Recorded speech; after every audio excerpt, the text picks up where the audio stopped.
angels we have heard on high, sweetly singing o'er the plain. Hello friends, welcome to my channel. So let's start with a coffee. So a moment of relaxation, and then we need to start working because it is busy. So I bought the fish. So in Poland for Christmas we eat carp. Yes, you heard me good. So I bought that carp in the Chinese market and I asked them to clean, but they still left like those little wings on the side, the tails. I'm not sure even how they called. So I had to clean them up and cut the fish. And the head I do not toss because my husband loves the head, so I just left it and prepared it. And that's it. How I make it for Christmas. There's many recipes for carp on the Polish table. For me, I fry my carp. I just mix it first in flour and then I fry it. This is the way I do it every year. It's the easiest. I know that people love it in like a jello. Not me. My mom did it many times and she ate it by herself. Me and my sister, we were like, nope, we're not eating carp in the jello. So, and there's also a baked carp, and I heard really good about the smoked carp. So I'm going to make it after Easter. I'm going to buy a few carps and I'm going to smoke them. So I want to see them. So the biggest process for this carp is to cut it in a nice pieces and wash it very good.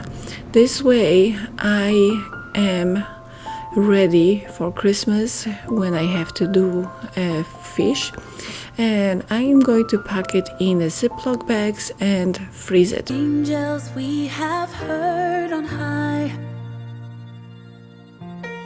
sweetly singing o'er the plains, and the mountains in reply,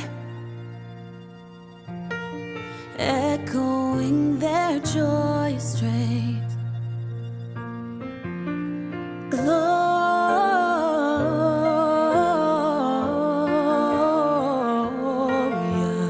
in excelsis Deo,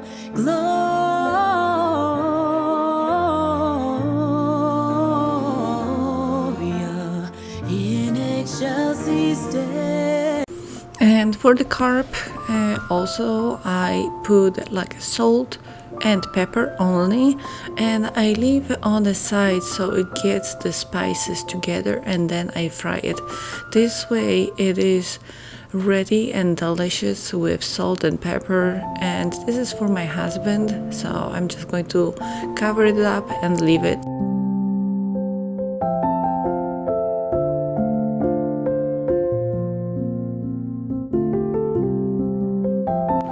And now another recipe for the fish.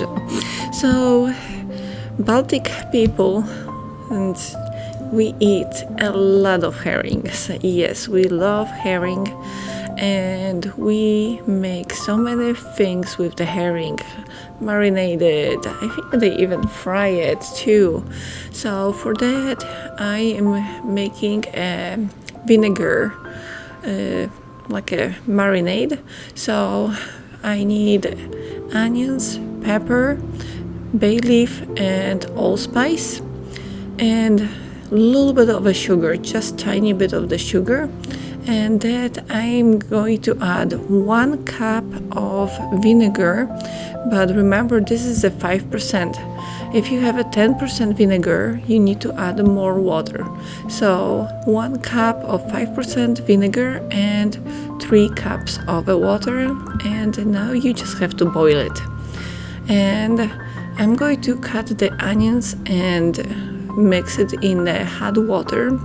And why I'm doing it, because some people have issue eating onion, and when you have that with the hot water, it loosens up that strong juice and doesn't bother people's stomach. So the first marinade, it's going to be the actually sun-dried tomatoes. My mom told me about this recipe. So the things with these herrings, you need to soak them in the water. So I left them for half an hour because they are light salted. And now cut them in bite-size pieces like that. And now we're going to start with the layering it. So it's going to be herrings, onion, and the sun-dried tomatoes, and also capers. And I was like, oh, I forgot the capers. So also I was like cutting the sun-dried tomatoes, and then I called my mom and showing her, and my mom, she's like, no, they need to be cut in smaller pieces. I'm like, oh god, okay. So and I'm adding the olive from the jar from sun-dried tomatoes, and this is, yes, a chopstick.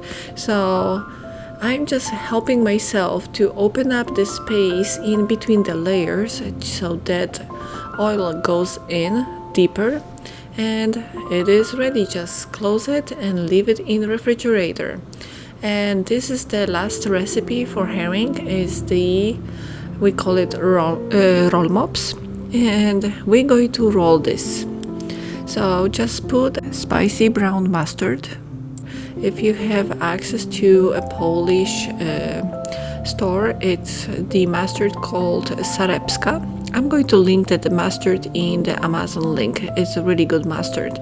And just put the few strings of the onion, pickle, and close it with a toothpick. And now we are going to also, and make sure it is tight, because this one wasn't tight for me too much, so I was like, oh, I need to tighten it again. And also I forgot to pull out the cloth, so I had to wash the container for the cloth. I was like, oh god, yeah. So this is a cloth, and we are going to stick that cloth into these herrings. I'm putting like around 3. If they are smaller, I am putting like 4 of them. And when this is all done, just place it in the jar. And I have this huge jar because last year my sister loved them so much that she almost ate the whole jar, and I gave to her house so she could have them after the Christmas.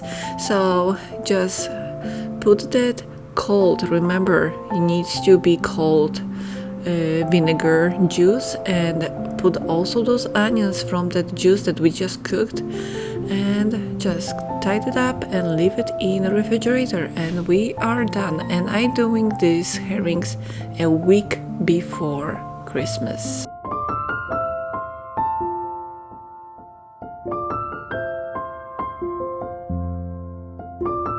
So for the Christmas I need the veggie. This is the celery root.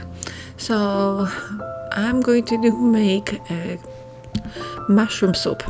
So I need the veggie as a base for the mushroom soup because we do not eat meat on the 24th. So this soup base needs a celery root and carrots and parsley and also the leek. So I'm just going to cut that, clean it up, and leave it in a container in the water. That kind of the veggies set like this can stay in the container in the water for about 5 days.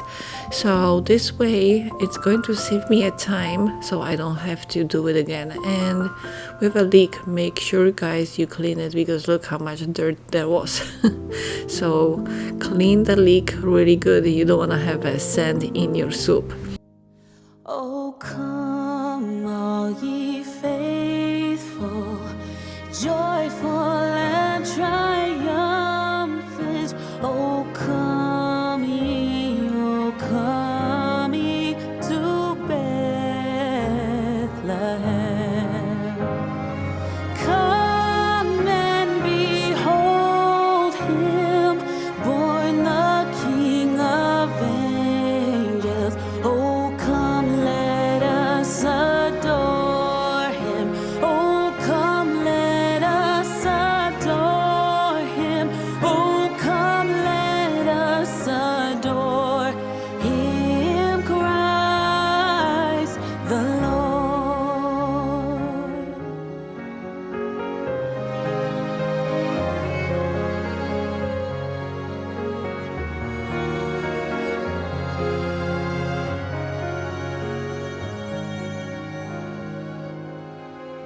And at the same time, since I did the other veggies, I'm going to set also the veggies for the fish in a Greek sauce. I'm not sure even how to say it. It's the fish in a Greek sauce, Greek style fish. So it's basically a fried fish with veggies, and it's set like this. You can eat it as warm and hot.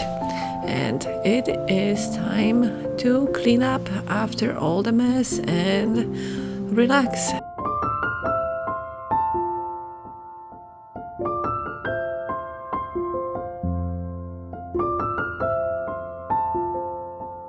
And also on the Monday, I mean tomorrow, I'm going to give you a bonus video for what I do more before Christmas.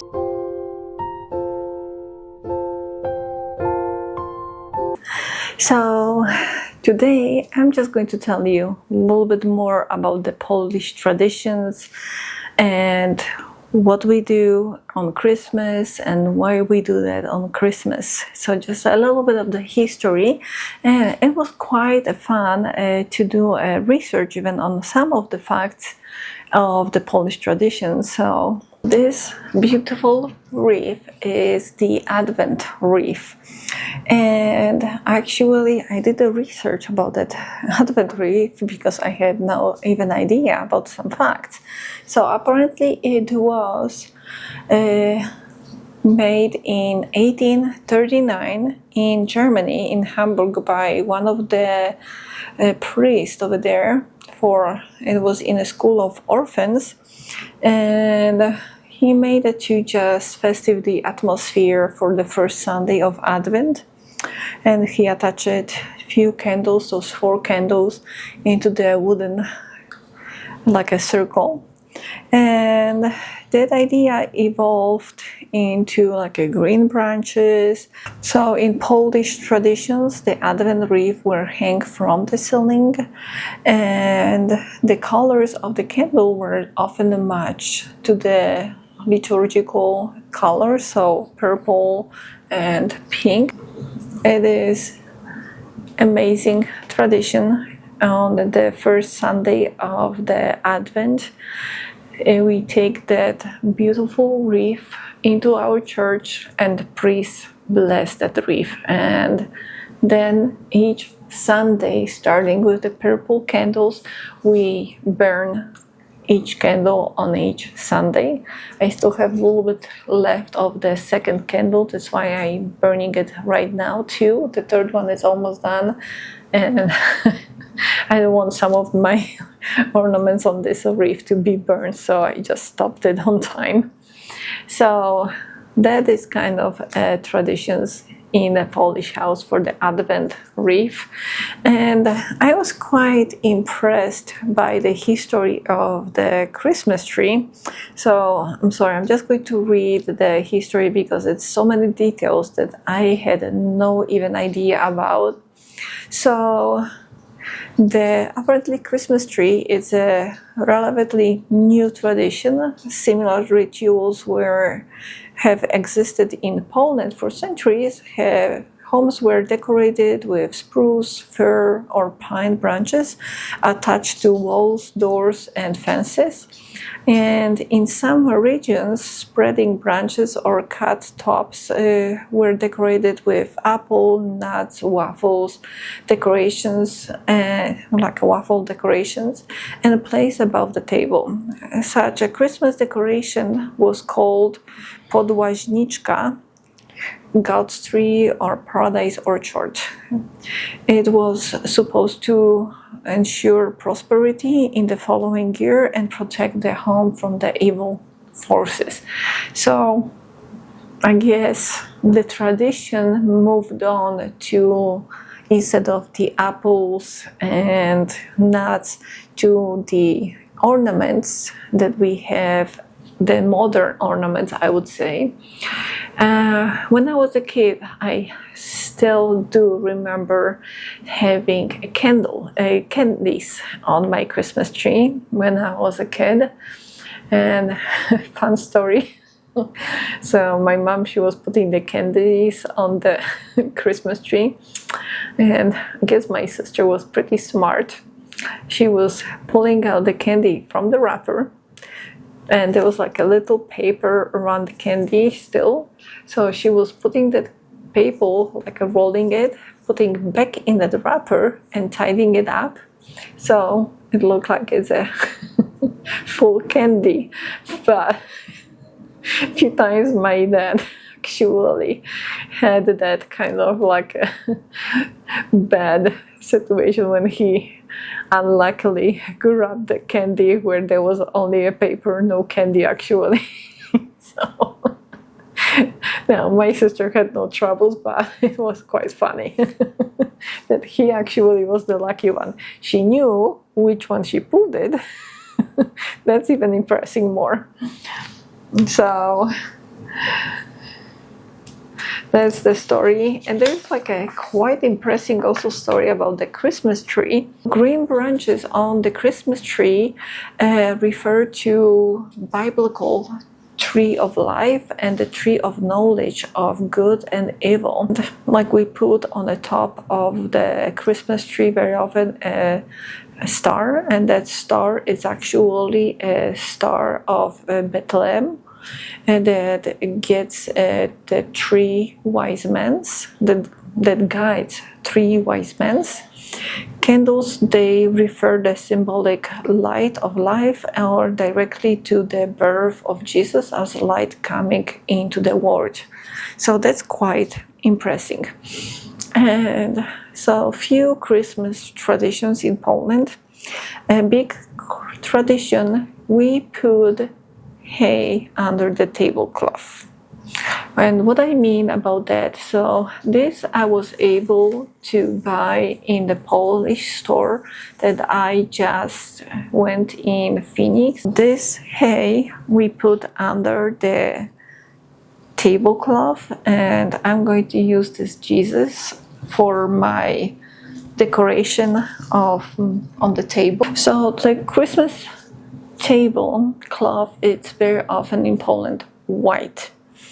And then we put this under the Christmas, under the tablecloth, and it symbols of modesty and poverty in which Jesus was born. According to beliefs, with this same hay, the hosts ensure themselves prosperity, success for the following year.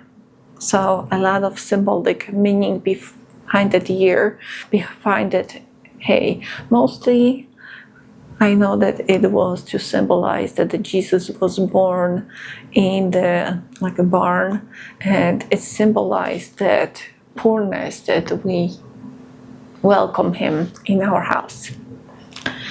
And the biggest, so when we come in, when guests come in to the house for Christmas, the Christmas dinner, we start number one when we see the first star on the sky. And I remember when we were kids, sometimes we were so hungry and we were like, yeah, we see the star. And actually there was no star.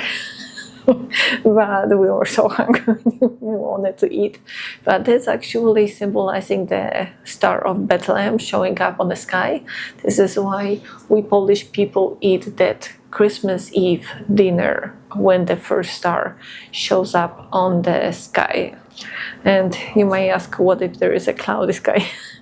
It's just symbolic, so we just kind of like get the time, like around this and this time we're just going to start our Christmas Eve dinner. And the beginning of Christmas Eve dinner, we start not by sitting by the table and eating food, no. First we have a prayer, and then we read a sentence from a Bible. And the next thing, what we do, so on the plate we have a waffle. And that waffle is blessed by the priest. I'm not sure if you can see. It's like a communion waffle. Everyone grabs a waffle, go by one by one to each other, and with this waffle we say to each other blessings, wishes, and we break that waffle on this day. And sharing the waffle is primarily symbol of reconciliation and forgiveness. So the history of this tradition comes from the first Christians who shared the bread. In some Polish homes, the sharing of a waffle is preceded by a prayer and reading a fragment of a gospel according to Saint Luke. So like I said, and this is, yes, in my home, a tradition, what we do with my husband. And while breaking the waffle, loved ones also exchange Christmas wishes, and they sit down. Then we all then sit down and eat the Christmas dinner. And number one dish for Christmas dinner is a soup. And now, if it's coming to soup, different region of Poland, different soup. So the main soup in a Polish tradition for Christmas is red borscht it's kind of like the pierogies, but we call it uszka. So it's like ears. It's with mushrooms, and that red borscht is very common. But there is another type of a soup that also Polish people eat, and this is in my home. I always had that, another red borscht. It was the mushroom soup. It's also traditional Polish food, Polish soup, and it's with pasta, with noodle pasta, either homemade or bought. Usually it depends on the lady, like the main cook in the house of her time, and how much she can extra make.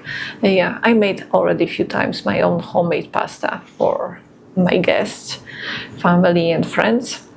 And another big tradition in Polish Christmas Eve is 12 dishes.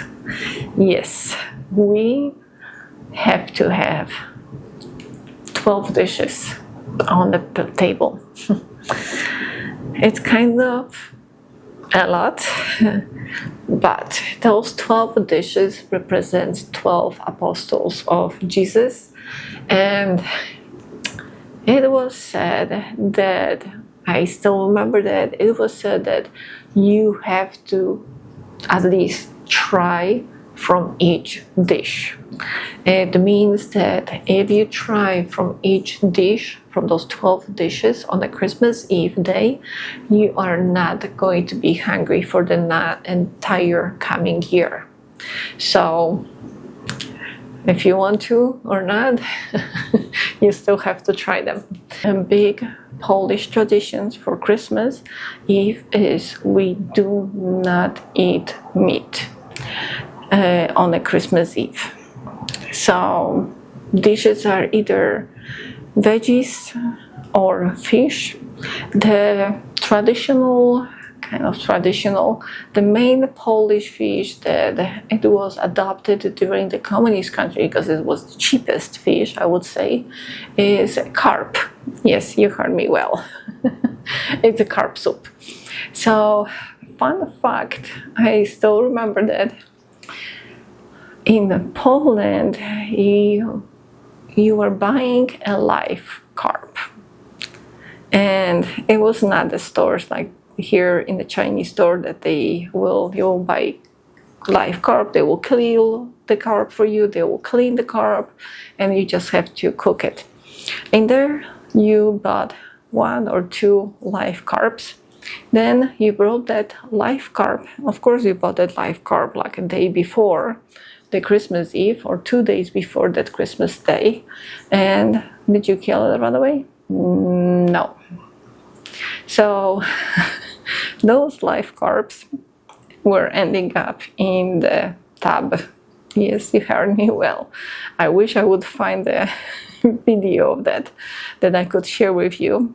A live carp was ending up in a tub in the bathroom and had like a cold water added and was waiting for the time when we have to kill it. So in my house, usually my dad was killing the carp because he was able to really easily snap the head of the carp and kill it. So one day my dad had emergency at work. He's an electrician, so he had to go to the work site, and he was there, I think, over 24 hours. And my mom, she decided, I'm going to kill the carp. What's the problem killing the carp?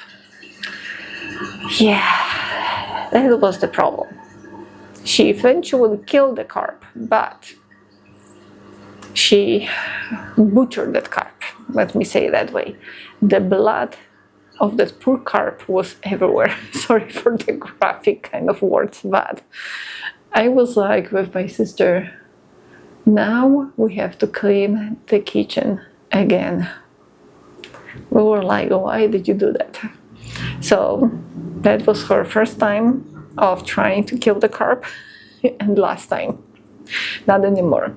For example, my neighbor kid decided to add hot water to the tub because he was like a little boy, because he said that the carp is cold. So he added like a boiling hot water into the carp. Of course, he boiled the poor carp alive, but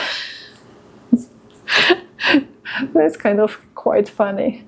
I'm like, come at me guys if you do know that kind of like a traditions of carps and they are in the tub, because when a few times I show it to my friends, the video of the carp swimming in the tub on YouTube, it was quite funny, like they were amazed with that.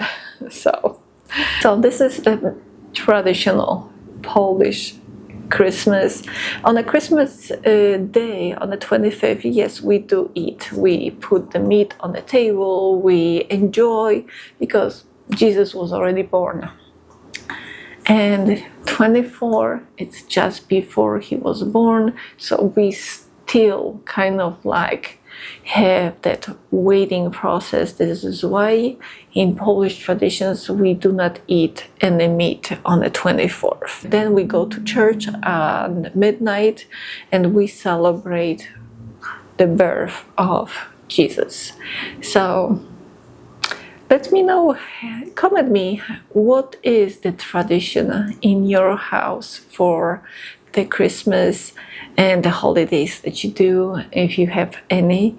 And thank you so much, friends, for being here with me, and hopefully you're going to have amazing Christmas. So Merry Christmas to you, and I will see you very soon. Bye. Angels we have heard on high, sweetly sing.